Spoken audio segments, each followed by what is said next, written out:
नाही, आपण वारंवार पवार साहेबांचं नाव घेताय, पण पवार साहेबांनी असा कुठेही शब्द वापरलेला माझ्या तरी ऐकिवात नाही आणि मी कधी ऐकलाही नाही, नाही. हा मी आज भाजपच्या नेत्यांचा कालपासून आरोप आहे असं मी म्हटलं. मी स्वतः नाही, ते म्हणत काही नाही. आरोप करू, ते बेछूट आरोप करतात. मी हं. कालपासून हा भगवा दशवाद म्हटलं जातोय.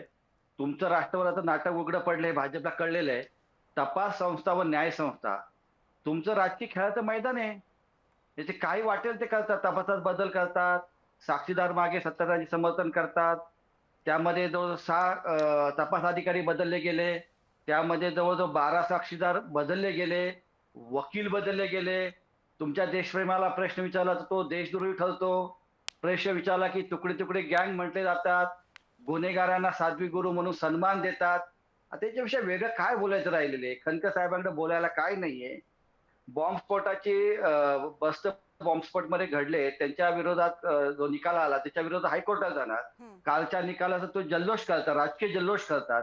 म्हणजे न्यायालयाचा किती प्रकारे हे अवमान करण्याचं काम चालू आहे.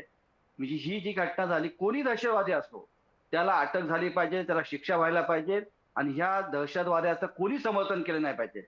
लोकशाहीमध्ये सरकार येतात, जातात, परंतु हे पुरावे, हे साक्षीदार, हे जे लोकांच्या मनामध्ये कायम राहतात, हे अशा पद्धतीने डूटुप्पी भूमिका भारतीय जनता पार्टी नेहमीच खेळत असते.